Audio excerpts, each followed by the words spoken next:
Vegas Heyday World. Welcome to the Racers Recap. I am Justin. I'm Diana. And I'm James Earl. Woo woo! And we are here this week to give you a cast assessment for the Amazing Race Canada Season 4, where the cast was announced, and there's a lot of things to talk about with this cast. They didn't like stunt cast like blind dating or anything, but there's still kind of some stunt casting going on. Yeah. I don't know how I feel 100% about it. I guess I'm going to kind of see how you two feel and react. I have a general feeling. I don't know if it's going to be what everybody agrees with, but I think I can already tell that it's going to be my feelings are a little different than yours, I think, because I think this is a really good cast.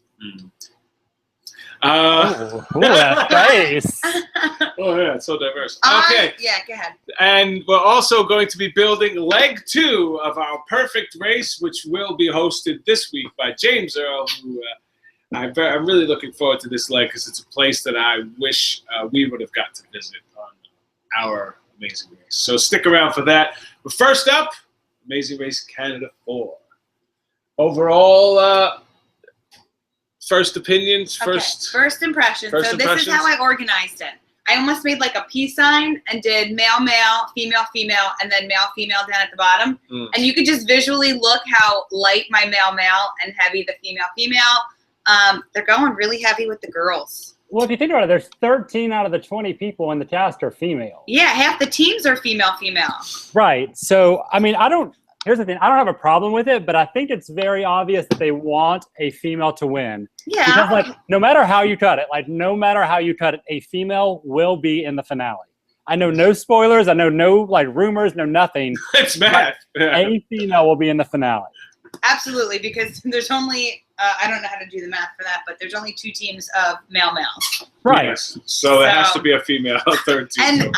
And I don't know them personally. These are all just like first impressions from what the 1-minute clip that I saw. The male teams don't look that strong.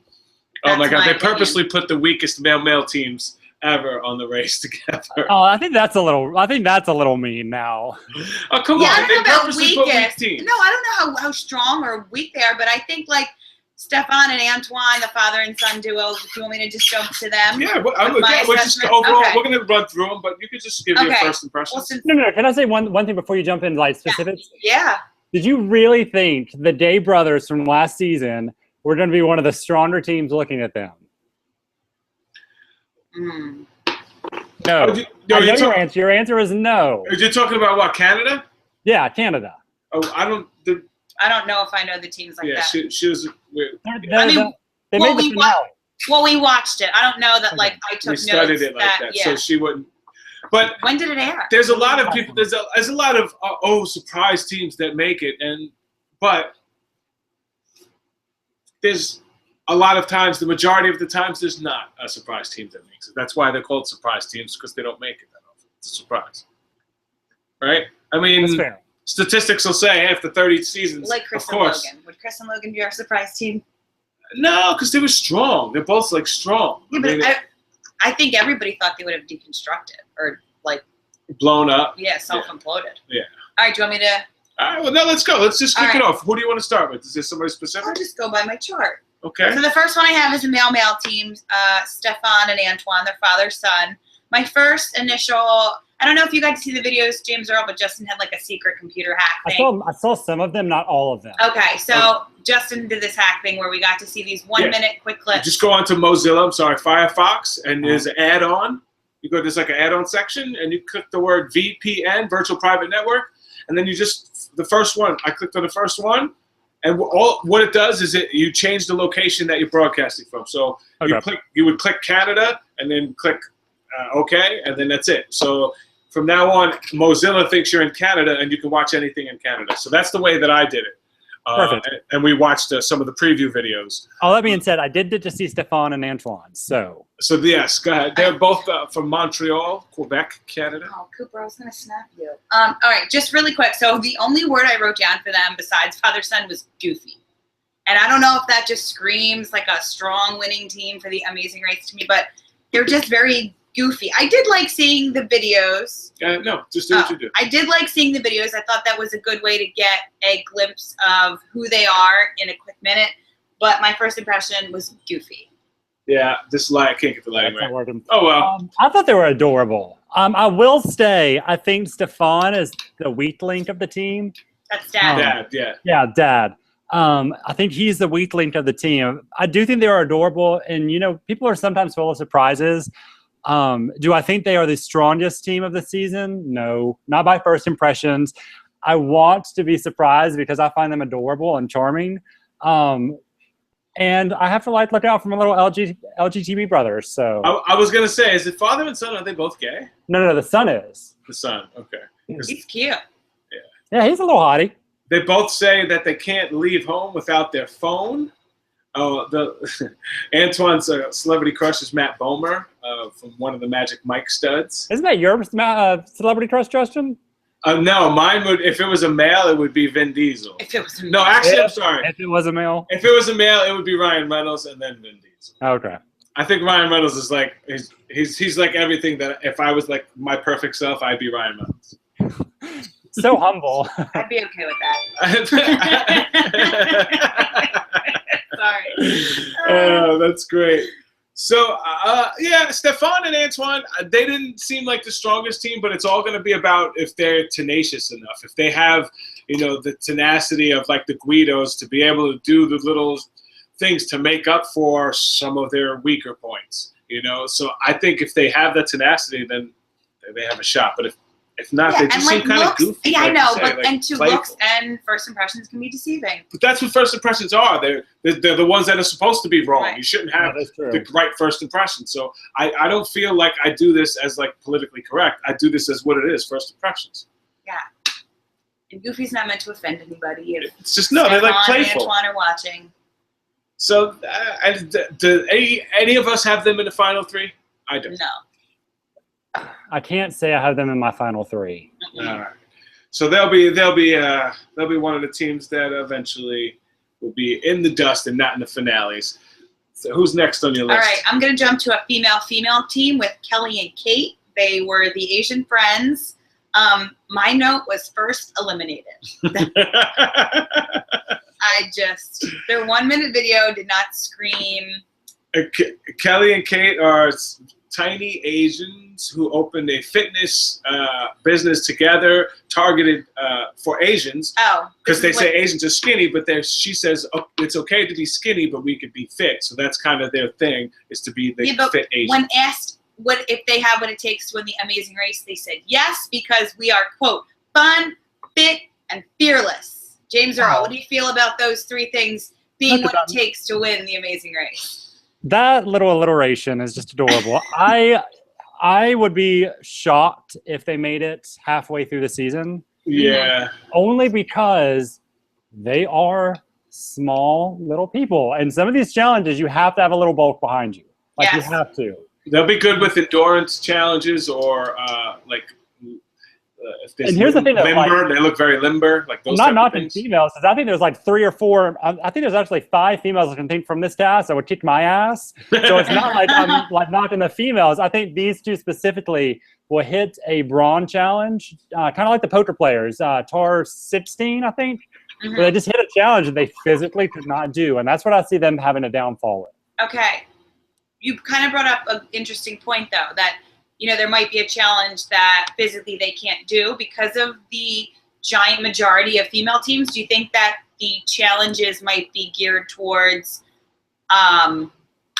like a different skill set as opposed to being like really strong, tough physical things that are more for... Well, we can get into that. I think because they want a female to win this season, they're going to have more tasks that are play towards typical female strengths, like balance, endurance, attention to detail, like those type of things tend to be... Which is fine, but let's say this. Let's say you knocked out all the male teams and all the female male teams.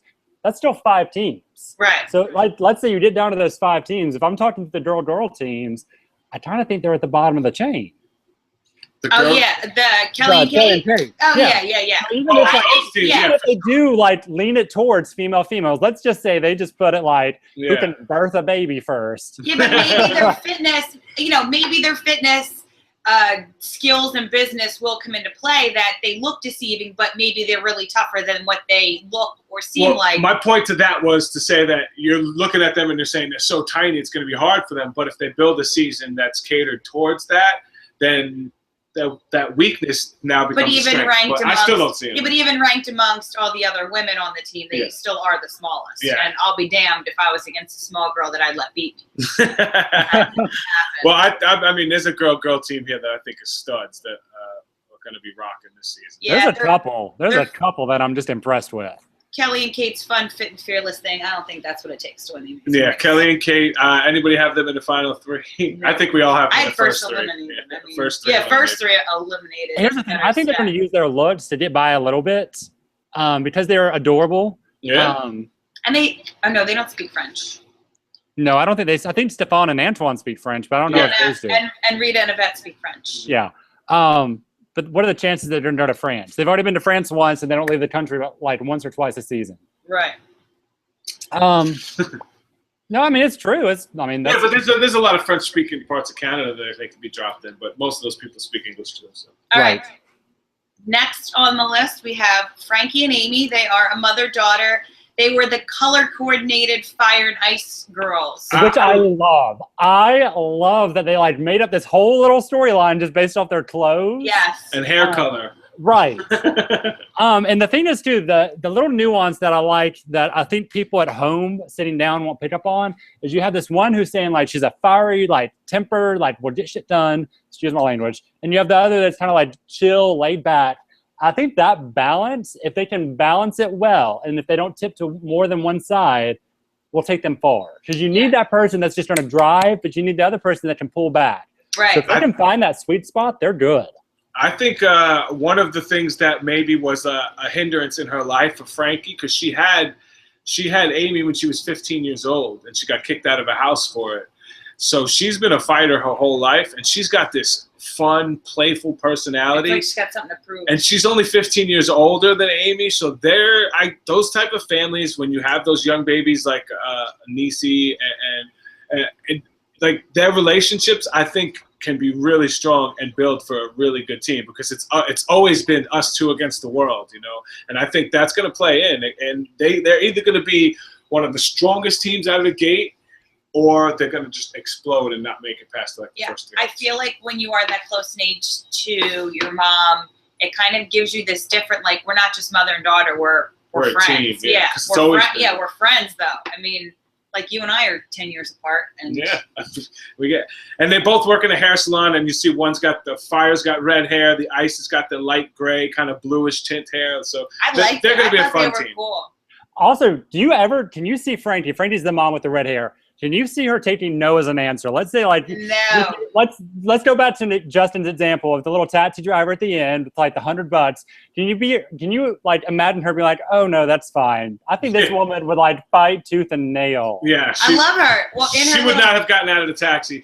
I do not think the reporter Joey could have gotten her out of the taxi. Oh, there's no way. There is no way. Her ass would just sit there until they were eliminated. Until they both were gone. One of her bio questions, it said, "What's the one thing that you wouldn't leave home without?" And she said, "Lipstick." So, little ode to your mom. Here we go.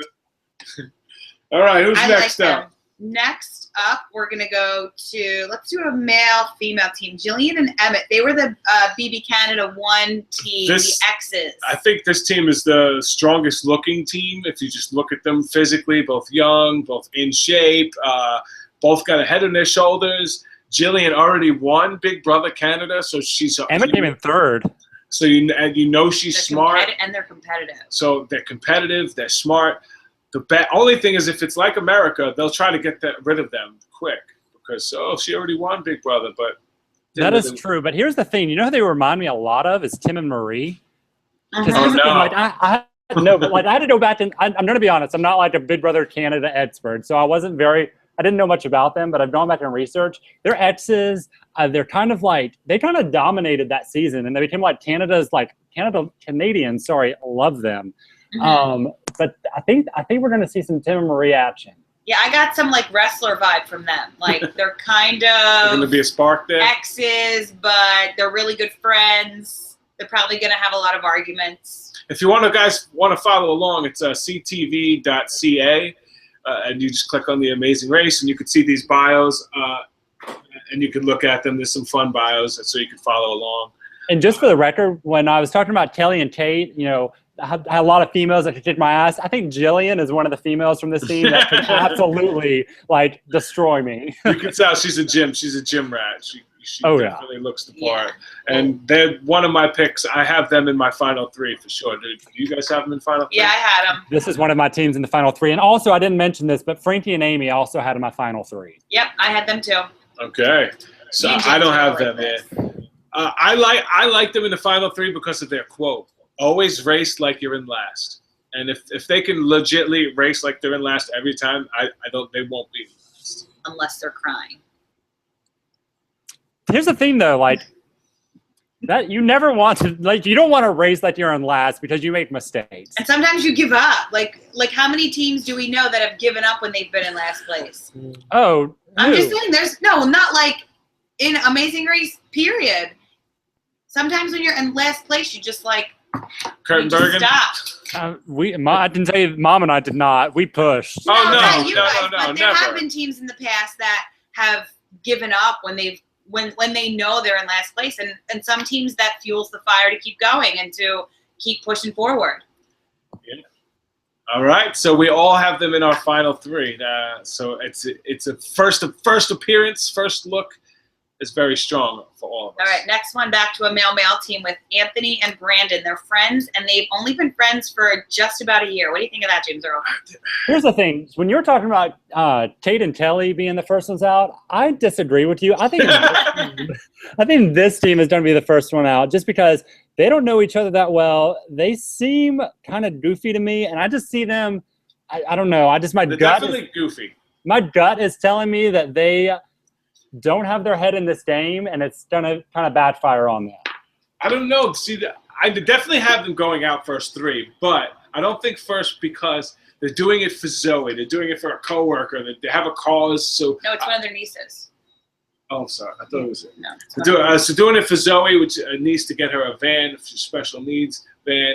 And when you have a cause like that, I think you go strong. And then you realize these guys are going to realize they're in over their head, and then they're going to kind of forget a little bit about the Zoe mission and get caught up and lose. That's kind of how I predict it.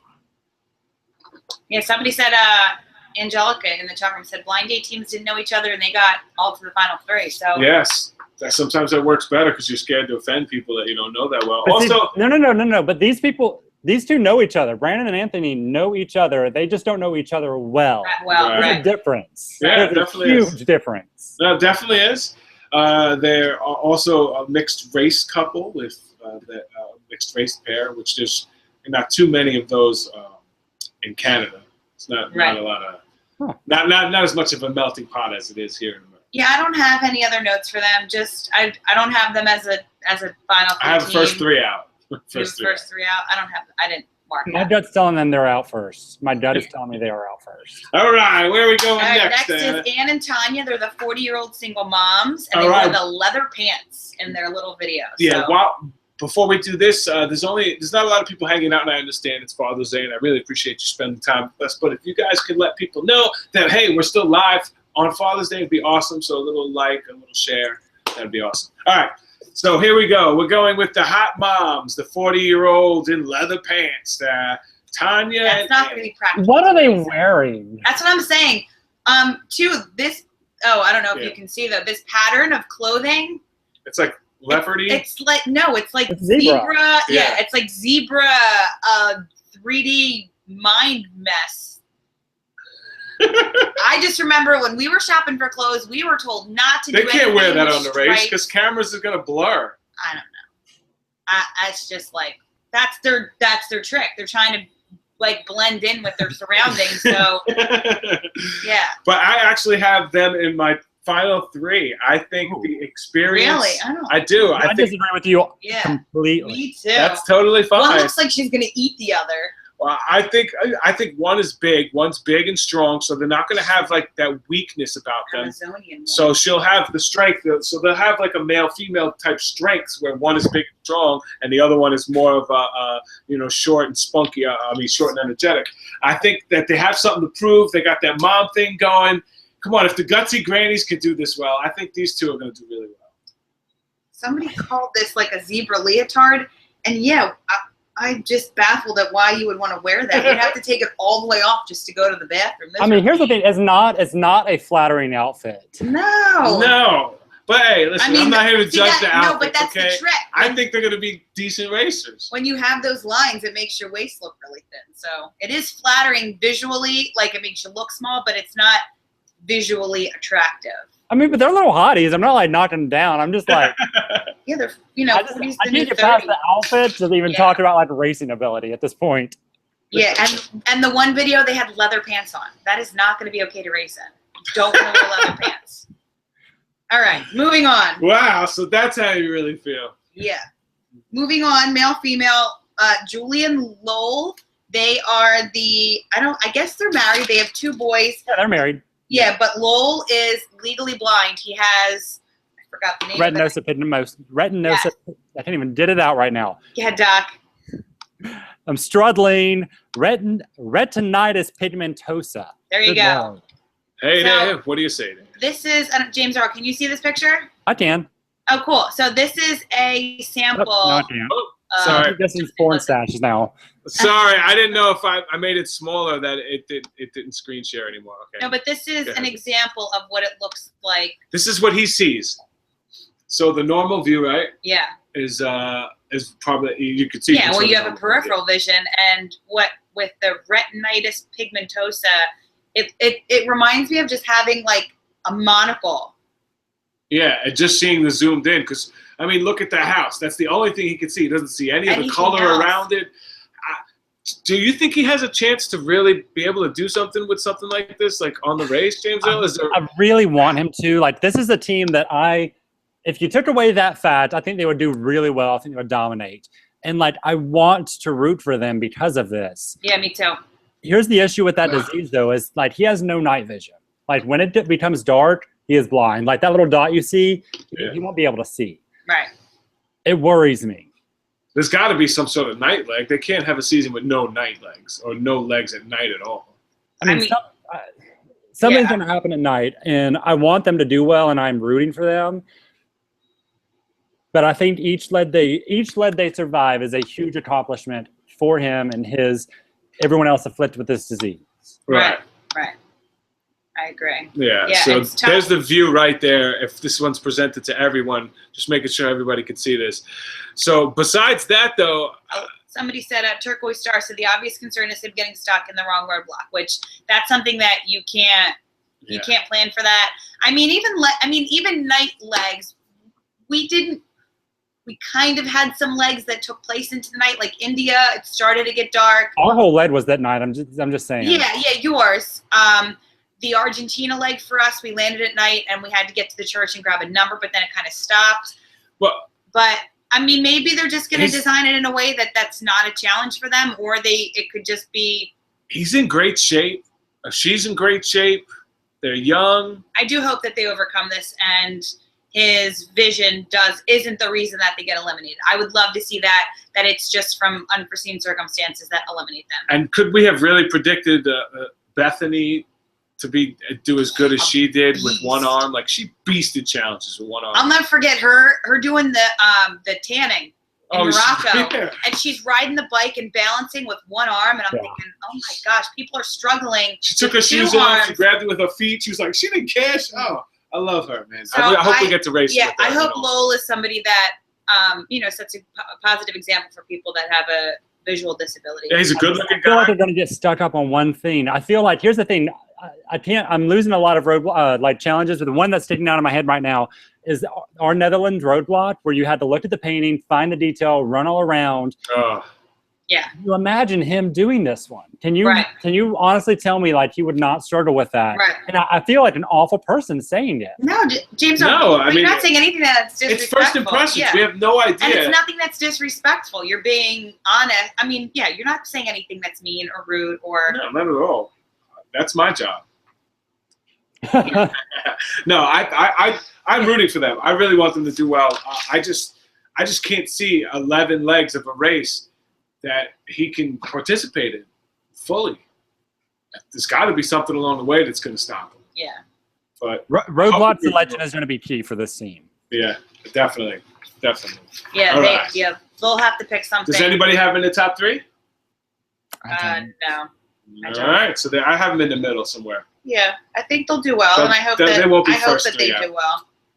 All right, next is Rita and Yvette. They are the twin sisters. First impressions, I loved their contrasting outfits. Like one had an orange top with gray pants, and the other had the gray top and orange pants. So standing next to each other. Yeah. Orange pants top. The other one was a better shot, but I have them. They remind me of our track stars. Yes, I have them as like a track star mixed with could possibly cheerleaders. I think they could finish 4th. I have them 4th on my list. They're young, they're in shape, they have a fun attitude, they're twin sisters. I just pray that they don't fall to the same stereotype stuff that the last twins that were on fell. What, the 20s? The 20s? No, not those two. Sorry, because somebody put 20s, and that's kind of the vibe Idris that I got from Idris and his brother, where you know you got typical, fall into the stereotype of black people don't swim that well. I missed the names. Who are you talking about?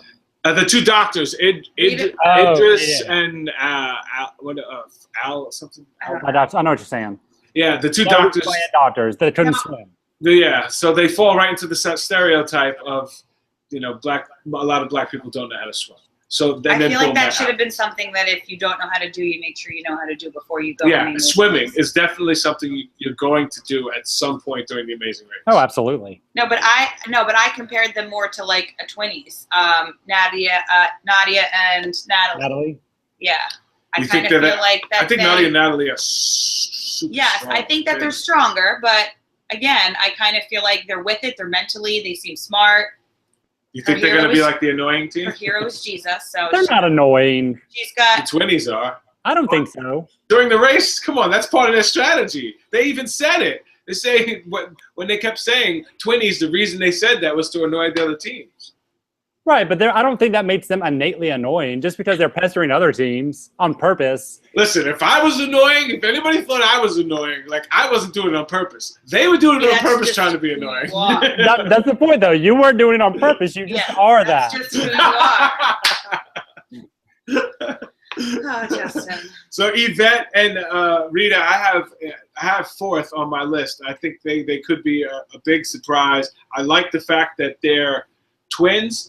The one thing that scares me, but it's probably just a typical thing like Diana, is that one of them said she's deathly afraid of heights.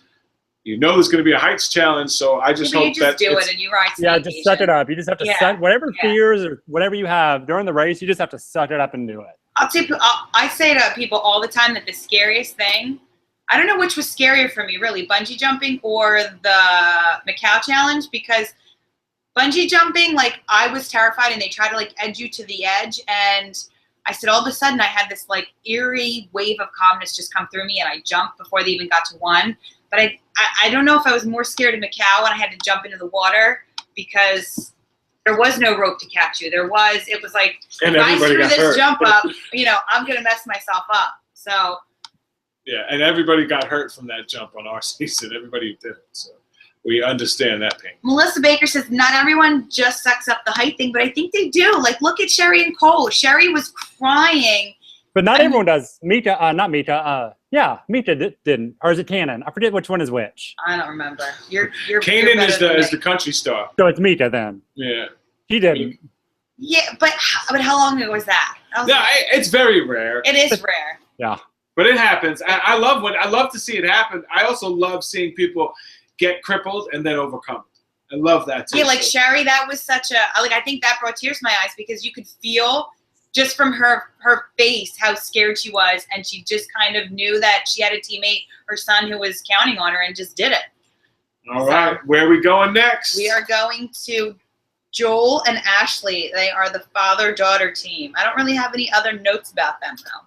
Ashley was like Miss Universe. Yes, that's right. Yes. Yeah, I have notes on all of them. All right, so Joel and Ashley, she's the current Miss Universe, and she's the first Canadian to ever hold that title, and they are both part of the First Nation Cree Indian tribe. It's kind of... I'm going to be honest, I don't know what that is. I've read that, but I don't know what that is. It's kind of like we say American Indian, they say First I feel like Nation. It's the Canadian Native Americans. Like they're the native people of Canada.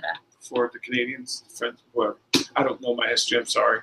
But I like that Joel is a mechanic, and she's like the traveler / beauty queen who could go one of two ways and be like really, really crazy but strong like Katie, or could go like the other total opposite way and be just like... Can you name one pageant girl that's been on the race that has done bad, though?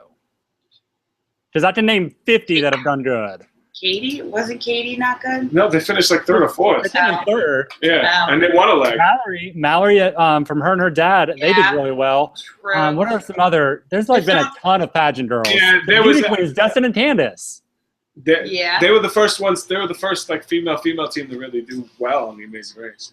Like I think pageant girls just innately have it in them. Well, they're competitive as hell. Fierce competitors. Yeah, I will scratch your eyes out fierce. Like right, I saw Showgirls and what happens.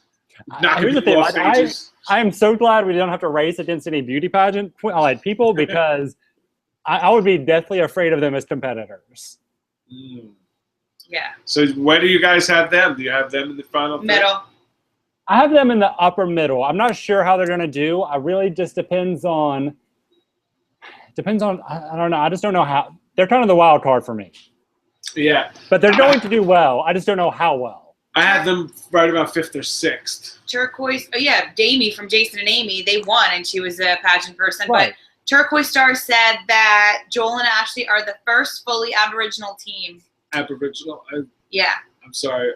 I didn't say anything wrong. I read from their bios. No, but Nation. Aborigines, like Native Australians are Aborigines. Right.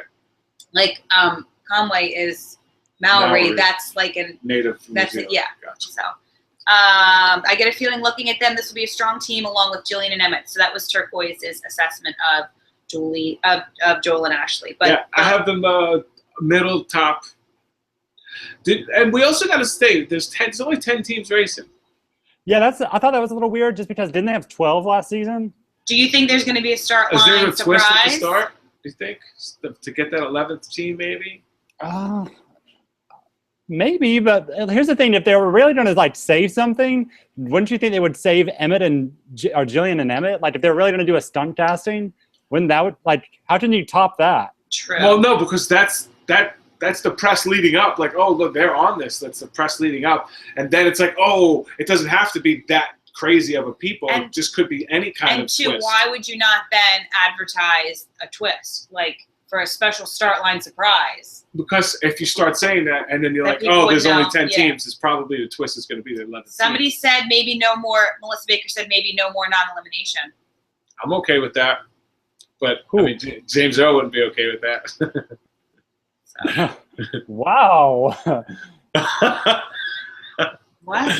Wow. It was a joke. It was a joke. I missed. She said no more non-elims. I said I'd be okay with that, but James Earl wouldn't be. You're the one that lost $1 million because you wouldn't spend 100. See, that hurts me too, but he deserves it. He does deserve it, so I support that. I'm gonna go cry. You guys can go next. All right, the last team we have is the female team, and that's Steph and Kristen. They are the dating couple. I really like them. I thought they looked really strong. I think they're gonna win. If I'm going to pick a team that I think will win, I think it's this couple. A girl, gay team is gonna win for the first time. I would have to agree. They're in my top 3. I hope they just seem like the most. They're athletes. Yeah. They're competitive college athletes. Yeah. I was like, you can see they got muscles. One of them a lawyer. One of I them's don't a know, lawyer. but they're like provincial. Like they've played on the provincial level. So I'm trying to remember which one's a lawyer. Hold on. I could have taken notes. I have them. I think we all have them in the top 3, don't we? And you have them as winning, obviously. I have them in my top 3. I didn't pick a winner this week. I just have top 3. Here it goes. It didn't take long, however, for Kristen to persuade Steph to move to Toronto after she graduated from law school. Yeah. I think Kristen's a lawyer. So they're like, these are softball athletes who are in a relationship. And one's like one's a sales account executive. They're competitive. So for being athletes and lawyers, nobody competes. Kristen's strengths are endurance, being a quick learner, and attention to detail. And Steph's strengths are athletic, problem solving, and being a quick thinker. So and here's the thing. I feel like dating couples have a better chance at the race. I was trying to figure out how I wanted to say that, but I feel like that's the best combination to have. I feel like they loaded this team up. Like, let's get a female-female dating team who are smart and strong and athletic and just put them in there. Yeah. Like with these goofy dads and sons and Asian, so if they were going to pick a team, I have no problem with it per se, but as a whole, having 7 guys on a cast, I mean, and of those 7 guys, I mean, 2 of them are athletic.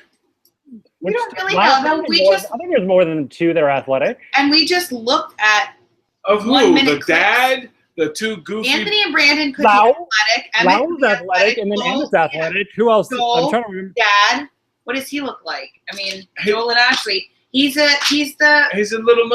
tiny mechanic. Look at him. He's shorter than his daughter. Justin, people surprise you. You're too I'm just saying the guys that they cast are. There's no Tanner and Josh. There's no Cam and Ben.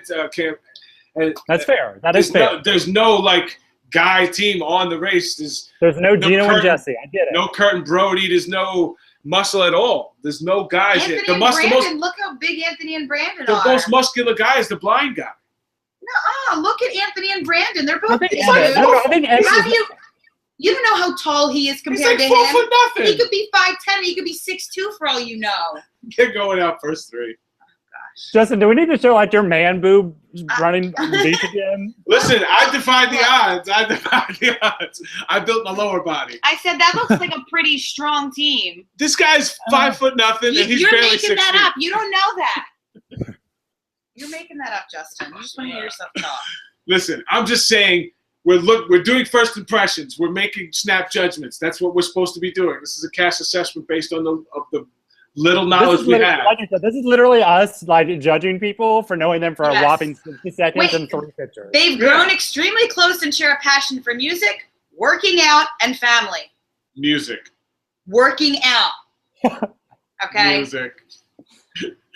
They run on the treadmill while they listen to the music. Although their walk-on song is a Michael Bublé song, so. No. Music. That's it. But no, I did what you're saying. There's like no Gino and Jesse of this season. I did it. Like I did it. Those dudes were like buffed up dudes, and like first impressions are like crap. They're gonna do good, and they won. Yeah, you don't want a Gino and Jesse to win, but you want to have Gino and Jesse lose or get beat. So why don't you have those teams in there? Because if these teams win, it's like there was no male team that was dominant. There was no male. Obviously, they're not trying to have a male dominant team. But if you're missing something in a race, the one thing I don't think you should be missing is a male team. I think that they would be considered the mailman beefcake team. Who? Anthony and Brandon. That's my opinion. Just looking at them. Okay. You have a right to it, obviously. I'm just stating my opinion. So what do we think? Do we like the cast as a whole? I think it was a very diverse cast. Yeah. I liked it. Diverse? That's 7 guys. How is it diverse? Because there's married couples. We're just looking at male-female, like, as far as diversity. It's not going to be 50-50, but as far as jobs, as far as relationships, as far as experience, and I think it's a diverse, okay for right now assessment. Okay. I think there is a large age group range. There's LGBT, there's the lesbian couple, there's the gay son, there's a blind person. There's Asians. I mean, they have a very diverse cast. A lot of people to bring a lot of different talents. I agree. I do think I do agree. I'm not disagreeing with you that I think they kind of stack the odds in the female favor. But honestly, that could mean nothing. Watch us be like shot, and it'd be like 2 male teams and 1 male-female team. James Earl. But we're talking to somebody that in his perfect season would have a bunch of teams that are exactly alike, like Misty and Jim, Rob and Amber. He would have like all the strongest male-female teams to go up against, and that's not very diverse. Hold on. When I put together, I wrote this next All-Star cast, and it's probably the most diverse All-Star cast that's ever been. It's not diverse as far as like ability. When do I get to hear this cast? It's like Tyler and Corey, Krista and Tiffany, you and Mom. Yay. Us. Is Tanya and Josh in there? No. Misty and Jim.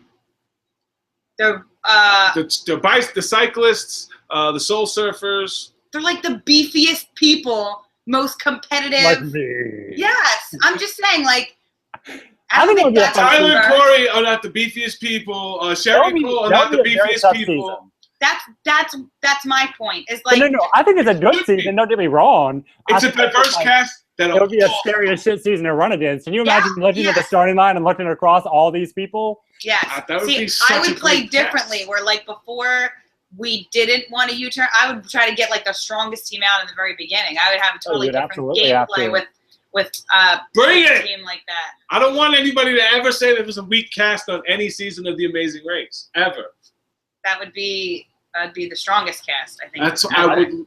That would be a. Well, that'd be a tough season. He won season 30, the best of the best. That's what he wants. My ultimate dream would be season 30, the best teams to ever run the race, not like the most favorite teams. No, who cares about the favorite teams? Bring back Dave and Rachel. Bring back everybody hated them. So what? They're not dating anymore. I know they're both with other people. And Small World. One of my college roommates actually works with Rachel. And we were going to go out to visit my roommate and do like an Amazing Race kind of talk thing.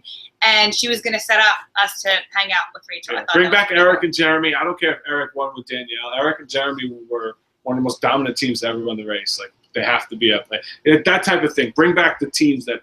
I like your first cast better. I like the first set. That's more likely to happen. Man, people always comment on my faces I make. Because you do. I always tell her, like, she makes these crazy faces. And that's even when she's looking at something online, when she's watching something, I'm going to have a lot of wrinkles up here because anytime I'm reading something, I'm like this. What were we talking about before this? All right, so we're done with the season. That's our cast assessment. I have Jillian and Emmett, the Big Brother Canada couple, Anne and Tanya, the single moms, and Steph and Kristen, the young lesbian couple. I agree with you on 2 of those. My third one is Frankie and Amy, instead of Anne and Tanya. Instead of the moms, instead of the 40-year-olds? I have a top 4. I have Frankie and Amy, Rita and Yvette, Steph and Kristen, and Jillian and Emmett. That was my top 4. All right, so that's just off the first cast. But hey, listen, we were wrong last year with our first. We thought Brittany would be out. They'd be out first. Well, Jess and Brittany, but hey, they lasted around. I like being wrong. I don't want to be right all the time. With this, you're not. I'm right so much in my regular life that I would like to be wrong once in a while to know what it's like. All right, let's move on to the second leg of The Amazing Race, created by superfan James Earl. You say superfan. Let's set expectations a little lower, just a little smidge lower, because yours was like super intense. I'm gonna try my best. Have fun, and I know it's gonna be great. I had to beef up my leg after his last week. So if you guys have not seen it, last week we kicked off the first leg of our perfect Amazing Race. And what's happening is I created the first leg. This week it's James Earl. Next week Diana, and then back and forth. We're all going to create a leg until we get to the end. And the only thing that we know is I tell James Earl where I landed. So we landed, and we're in Calgary, Alberta, Canada. We went through a beautiful leg. We're sitting in front of the Lake Louise or something like that right now in Canada. And James Earl takes over, and then he just tells Diana where he lands. So we don't know what's coming up in between. No, so this is really, this is fun to make. just going to say the perfect race for me personally is the race I get to participate in. So this is like the second most favorite race. But so teams are in Canada and they're going to get the clue. And we are flying to Auckland, New Zealand. Oh my God! When I heard this, I wanted to go to New Zealand so bad when during our season. That's a place. I'm really looking forward to this ride. That's a place that we really want to go. Justin's best friend and my best friend's husband. They're like, it's like a best friend couple thing. It's so cool. There are twin couples or a spear couple, but he's actually from New Zealand. So very cool. So teams are instructed to fly to Auckland, New Zealand, and then travel to the Viaduct Basin. Sorry, I don't know why I said basin. My southernness came out. My basin, the basin, to receive their next clue. That's cool. So I looked it up, and there's a couple different ways to get there. You can do about 35-minute cab ride, or it can be about a 45-minute subway ride, or metro line, or however you want to call that. I suspect teams would just end up doing a taxi cab, but it's about 35 minutes. Not that picture. It's the one with all the boats. That's the... Okay, sorry about that. You're fine. Go for it. So when teams get there, they open up the first clue, and it's a roadblock, and it says, "Who's ready to learn the ropes?" Ooh, who's ready to learn the ropes, Diana? We're at a boat here. I would probably say me. Okay, yeah, I'd probably let you do it because you're a Boy Scout. And I taught small boat sailing, so it probably has something to do with that. So this is the beautiful marina that James Earl is sending us to. I'll present to everyone here. Look at that. That's something I could definitely see on The Amazing Race. Phil standing overlooking this thing with a nice walk-in. That's beautiful. I like it. All right, so what are we doing? What are we getting into? What are you getting into? So Justin, you're doing this? Yes, I am. Okay. So little known fact, one of Auckland's nicknames is the City of Sails, and it's derived because of the popularity of the sailing in the region. Ooh. So in this roadblock, the team member is going to kind of deconstruct a fully prepared yacht kind of to settle in it at night. So you're going to have a yacht that just came in from shipping. You have to undo all the sails, tie it up properly, clean the deck, and make it ready to set it up at night. I feel like it's a very detail-oriented task. Which is also... That's Diana's strength. Yeah, it's Diana's strength, but it takes a little bit of muscle because doing the actual ropes and getting stuff tied up takes a little bit of muscle. So I thought it would be a good balance between the two. Yeah, I'm going to show this again because if people don't see how tall these masts are, and these huge masts here, which would have a sail that's rolled up at the bottom. So that huge mast, the sail would be up, and our job would be to take it down and get it. Wow. Right, and to get the boat cleaned up, put the things away properly that they're supposed to. I just imagine all the details. Essentially, this yacht just came back from a nice little luxury cruise. So you thought you were going to get something cool, like a little luxury cruise, but no. No, it's work. It's work. It's to tire you out. And I like the task where it's a lot of things. One of my favorite tasks of recent seasons is in, I think it was season 25 when they had to set up I forget what it was called. It was like the little location. It was in season 25. The parking lots? The parking lots. There's a lot of little details that it was easy stuff to miss. And those are the types of challenges I love. So that's why I kind of picked this. Every team got stuck with the flower pot because it had more petals on one side than the other, and everybody had to turn it around. Really quick, though, I just looked up the flight time from Calgary to Auckland. Yeah. It's 17 and a half hours. I like that. It drains you. It's perfect. And then make them do a physical challenge right after that. If that was the longest distance between legs. And I don't know, that would probably have to be a record. No, ours was. No, it was 16 hours. It was a 16-hour flight. Macau to New York? Yeah. It's one of the longest nonstops. All right. So I think I would do well in this task. And I think it would be the right one because that looks really, really physical. And attention to detail. I did see you really getting frustrated because you tried one thing wrong and you can't figure it out. You know what it reminds me of is the meat. Yes. I don't know if you'd be. Justin was dancing around. I'm like, just shut the hell up and skewer your meat, whatever you had to do to it. He's like, oh, I'm like, stop dancing. Look at the freaking example and stop. Just move on. I was getting so frustrated. You could obviously tell. I know. All right, James Earl. All right, James Earl. After I dominate this task and get out in first place. After you dominate this task, wow. 1 second. Listen, I know sailboats. I did teach small boat sailing for 3 years in a Boy Scout camp, so I think I would do well. This is just a big sailboat. All right, so that's cool. I just realized I forgot to send you this picture, Diana, but after this, teams did a clue that directed them to find the Auckland Art Gallery for their next clue. Auckland Art Gallery? Yeah, I did not send a picture of this. Okay, that's okay. I'll get one. This is literally just a send them somewhere to get the next clue. There's nothing fun that's happening here. It's just another way to get them lost. And I believe, if I remember correctly, no, that was wrong. Never mind. But this is just to send them to a place, which is shitty, but hey, it happens. No, I like root infos. I like a lot of root infos. It's absolutely, okay. And it's a pretty place. Like, you look at it, it's got a nice appeal to it visually, but it's also a place that kind of looks similar to other places, so people can get lost. So I like it. Right. So at this place, teams would find their next clue, and I'd imagine it hitting within the museum somewhere. So like you have to actually search the museum, find it, get your next clue. Next clue is a detour, and it's going to be peace or war. Ooh. Right. So in war, teams will travel to Mount Eden Domain, where they will learn a tradition, Maori dance. And then Maori, sorry. In peace, teams would need to travel to the Auckland Town Hall and correctly identify 5 pieces of music performed to the Auckland Philharmonia Orchestra. Oh!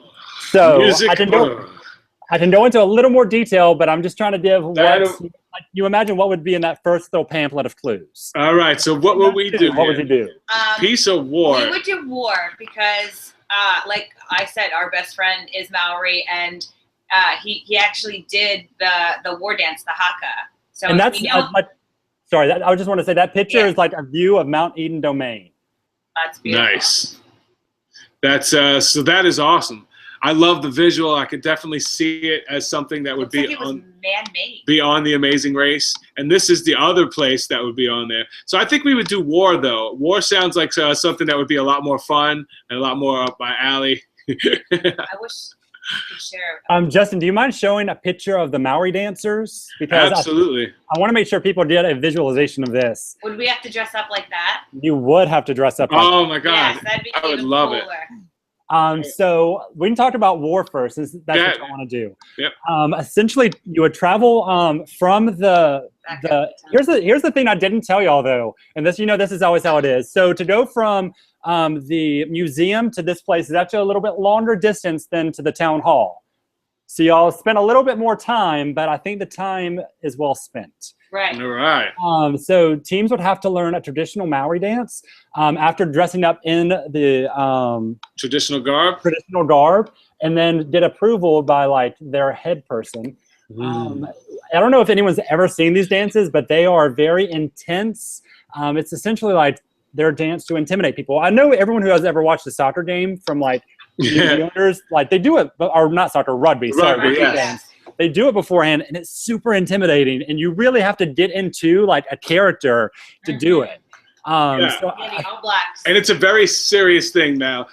For them, from what I know of it, is they're channeling their relatives, and they're asking them to give them the strength that they've had through their bloodlines. Well, like, and they slap the body part. And they're like, I want you to give me the strength, give me the strength in my arms to make me strong enough to carry this. And they're like asking, like, give me the lungs in my chest and the air and the courage. Like, it's such a, if you can go online and Google the translated version of the haka, I think you'll really experience it. Some people are asking if it's like a Polynesian one. I don't know what it's not like a hula. This is like an angry. This is like an angry. Get in someone's face, like slapping. This is what they did before they war. It's meant to intimidate. Yeah. Like when two tribes lined up, they did the hakas to each other, letting them know things about to go down. I'm getting my ancestors, we're about to kill each other. I recommend Googling the All Blacks haka. Absolutely. After you guys leave us, don't leave yet. All right, so I like this. I like where this is going. So we got to do the haka, and we got to get it approved. I think that we would have made the right choice with that one. I mean, it's a fun one. I don't know. I'm kind of torn personally between which one I would have fit. Probably I would have gone with my other choice just as it's more musically based, but I would have been jealous that y'all got to do this dance. Yes, I wouldn't have wanted to do anything musically. I have no musical bones in my body. So what do we got to do if we head over to Peace, which a lot of teams are going to be heading over to Peace? I think a lot of teams are going to be heading to Peace. So teams would travel to the Auckland Town Hall, where the Auckland Philharmonia Orchestra, which you see right there, would be there and ready to play. So in this challenge, the Philharmonic Orchestra would be playing pieces by Douglas Lilburn. Little info about you. He is credited with being the first composer to compose with a true New Zealand voice to gain international recognition. He was like in the middle to late 20th century. So in this challenge, the Philharmonia would play essentially about 20 seconds of 5 songs. So you're talking about a minute and 40 seconds? 20, 40, 60, 100. No, minute and 20 seconds? No, minute and 40. I was right. Ooh, bless, numbers are hard. A minute and 40 seconds. After that, teams would go out into this, to the area outside where there's a lot of just essentially noise and essentially sound systems playing music. And beneath them are the names of the actual piece. So let's say they're all Douglas Lilburn. You're looking for the 5 that were played. Gotcha. You have to write down the pieces in the order and give it to the person to get judged. But essentially, and this is, I realized after I made this is a little bit piggybacking on some challenges before. But if you mess it up, you have to start all over and listen again. But you can't go back in and just listen to one song at a time, if that makes sense. Like they start from the beginning to the end. You learn it. It's one performance. Yeah, it's similar to when they had not for us. There was a season when they had a play of opera. There was people singing opera, and they had to match the 25? Outfits. I think it was season 25. They had to match the outfits with the people who were singing the opera. The thing that's going to be challenging on this, though, is there's only 20-second snippets from the song, but the actual songs that are playing on the stereo system are going to be longer. So you have to be sure that you pick up the bit that it's actually showing. Yeah. So, imagine if it's 20-second snippet, each song is going to be like 2 minutes on the outside. Oh, so you really have to listen and find that bit. Gotcha. Yeah, that's going to be tough. I'm so glad I picked the other challenge. Yeah. But it's a lot closer. It's only like this thing I think was very much closer to the basin. God, my southern accent. But I think it would be a tougher one, and I think I wanted to set it up where more teams would choose that one, but it's actually the harder task. And I felt like I tried to be a little subtle with it. Well, there are a lot of teams who would say, "Take me to the closest one." Especially if they're not sure, they'll just go like, "Which one's closer?" And they're like, "This one." So they would just naturally just go to that. Yeah, but sometimes it doesn't matter because wherever you go after that could be closer to the further one could be closer to the next task. So sometimes it balances out like that, like it did for us in Rotterdam. With the cheerleaders got done a little before us, but they were further away. Yeah. And we were closer to the train. We just jumped right on, so we might beat. So what do y'all think about my little detours? I love the haka. Yeah. I would hate to have picked the music. Me too. I would have not enjoyed that at all. But I like the beauty of it. I like the sharing the culture of it. To me, I think there's a chance to pass people in those challenges. So it's not so linear where people like the first one. If you have any music experience or musical ear, then it's an opportunity for you to beat that. But also if you have any experience with dancing or a choreographed routine, then you have that advantage. So I like those because they're able to be passed. So it doesn't make it so linear. So definitely bravo, kudos on that. Oh. So we got a roadblock, we got a detour. What do you think's coming up next? Where are we heading next? I hope it's a pit stop. It is the pit stop. Okay, I was gonna say I'd be exhausted. Like I'm saying, this is I think this one's whoever did the roadblocks will be tired by this point, so it's time. So after you complete the detour, you'll get a clue that says travel by taxi to the Auckland domain and find the bird that prays. Ooh, I like the wording. The wording. I like the clue that's not a location. You have to figure it out. And this is what it looks like. Wow, that's going to be tough to spot as a bird unless you get it from the right angle. Right. So it's actually a birds of prey statue. It's outside of the museum that you see in the background. I just thought it's such a cool shot. And this isn't the best shot. The one I found that was really beautiful was a much smaller resolution, so I didn't want to send that one. Right. But from like the other angle, from the background, it's just like beautifulness. So I imagine that's where the pit stop would be. And I want it to be a little confusing because this park that they're going to is pretty big and has a lot of roads in it. So the taxi can actually get you close. But if you mess up and get dropped off somewhere else, you're going to be running a lot.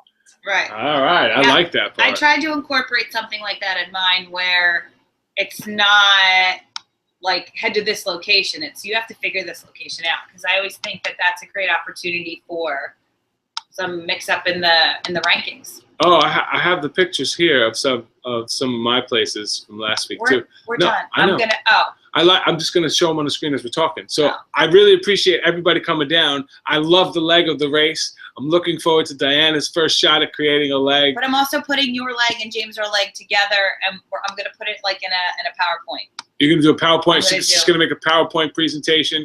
Racersrecap.com won't always point you to this place. It's going to eventually be a website that we will broadcast live from through YouTube, so you can always find us here.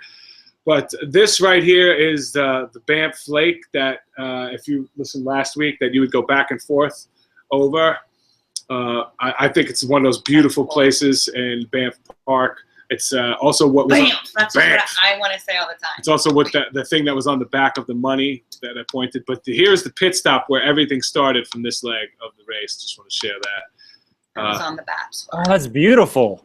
This was the pit stop of the race. And I one of the places that is on my bucket list is to go to Banff National Park, to stay at this hotel, to swim in that lake. So it's a little bit of like my bucket list is going to be part of me creating the race. And you can see that's kind of why I was so passionate about it last week. It's because it's on my personal bucket list.